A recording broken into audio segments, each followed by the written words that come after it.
बाद असातिज़ा के पीरियड दर्जों में नहीं होते। अभी हम इब्तदाई दराजात में हैं, उन उस्ताद साहब का पीरियड अभी पढ़ा ही नहीं हमने, तो क्या उनकी भी इज़्ज़त करनी चाहिए। इसी तरह बाद उस्ताद ऐसे होते हैं कि पहले तो उनका पीरियड था, पहले उन्होंने हमें पढ़ाया, लेकिन अब उनका पीरियड नहीं है, उनका पीरियड लग नहीं सका किसी वजह से, तो क्या उनका भी एहतराम बाकी है। और इसी तरह बाद उस्ताद ऐसे होते हैं कि वो पीरियड तो पढ़ा रहे हैं, उनका आजकल पीरियड लगा है, उनसे इल्म भी हासिल हो रहा है, लेकिन उनके अंदाज़े तफ़हीम से इत्मीनान नहीं है, यानी मुतमईन नहीं होते तलबा, तो क्या उनकी भी इज़्ज़त करनी चाहिए या उनके साथ कोई और मामला किया जाए। ये तीन तरह के उस्ताद हो गए। एक जो उस्ताद ही नहीं है, यानी जिससे हम नहीं पढ़ते। दूसरे वो है कि जो हमें पढ़ा के फारिग तहसील हो चुके हैं। और तीसरे वो कि जिनसे बिलफेल अभी पढ़ रहे हैं। पहली किस्म जो है कि जो हमारे उस्ताद नहीं है लेकिन आलिम दीन है, यानी जामिया में वो उस्ताद हैं लेकिन हमने उनसे नहीं पढ़ा, उनकी इज़्ज़त करनी तो चाहिए। लाज़मी बात है कि आलिम की इज़्ज़त उसके इल्म दीन की वजह से होती है। इल्म दीन है, इसलिए फरमा अल इल्मु दीनुन फंजुरू अम्मन ताखुज़ूना दीनकुम। इल्म दीन है, देखो किससे अपना दीन हासिल कर रहे हो। तो जो भी आलिम है, आलिम की ताज़ीम और आलिम की इज़्ज़त जो है वो उसके इल्म की वजह से की जाएगी। लिहाजा अगर कोई हमारा उस्ताद नहीं है तो वो जो उस्ताद होने की वजह से हुकूक लाजिम होते हैं वो तो लाजिम नहीं होंगे, लेकिन आलिम होने की वजह से जो उसकी इज़्ज़त और जो उसकी ताज़ीम लाजिम है वो तो अपनी जगह बाकी रहेगी। लिहाजा बहैसियत आलिम जो है उसकी इज़्ज़त होनी चाहिए। दूसरी बात, वो उस्ताद के जो हमें पढ़ाकर फारिग हो चुके हैं, यानी अब हम उनसे नहीं पढ़े, हमने उनसे ऊला में पढ़ा था और हम पहुँच गए दौरा हदीस के अंदर या राबिया खामिसा में।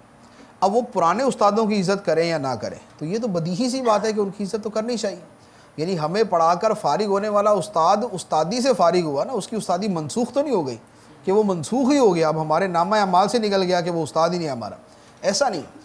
तो उसकी ताज़ीम करनी चाहिए। उस्ताद की ताज़ीम का तो ये हुक्म है कि उसके दुनिया से चले जाने के बाद भी उसकी ताज़ीम की जाए। इमाम आज़म रदी अल्लाह ताला अन्हु का एक वाक़या मैंने एक मरतबा अर्ज़ किया था कि इमाम आज़म रदी अल्लाह ताला अन्हु के उस्ताद थे इमाम हम्माद, और उनका घर इमाम आज़म से 3-4 गलियां छोड़कर था।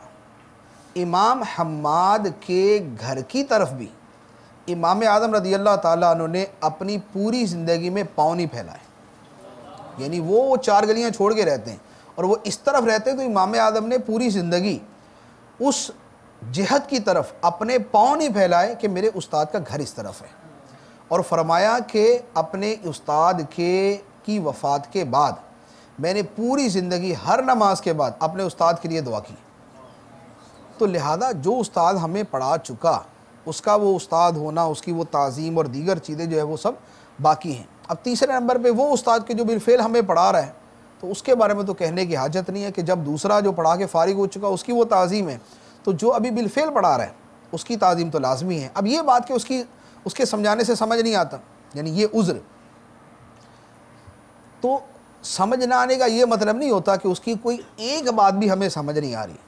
होता ये है कि बात उसकी थोड़ी सी मुश्किल है या उसकी बात के 10 हिस्सों में से 3 हिस्से समझ नहीं आते, तो उस पर हमें तशवीश होती है।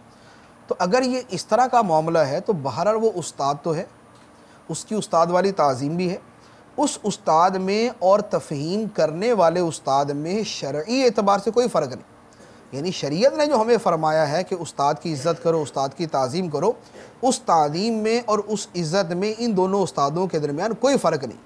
तबई तौर पे हमें रग़बत उसकी तरफ ज़्यादा होती है जो ज़्यादा आसान और ज़्यादा अच्छे अंदाज में पढ़ाता है, तो ये तबीयत का मामला है कि तबन आदमी उसकी तरफ मानूस ज़्यादा होता है। या बाद औक़ात इस तरह होता है, एक उस्ताद पढ़ाता है लेकिन उसका अंदाज़ सख्त है, दूसरा उस्ताद पढ़ाता है और उसका अंदाज़ के अंदर मिलनसारी बहुत ज़्यादा है। अब मिलनसारी बहुत ज़्यादा है तो आदमी तबान उसकी तरफ माइल ज़्यादा होता है, लेकिन इसका ये मतलब तो नहीं है कि अगर मिलनसार की तरफ तबान हम ज़्यादा माइल हैं तो जो इस तरह मिलनसार नहीं है उस उस्ताद के हुकूक ही नहीं।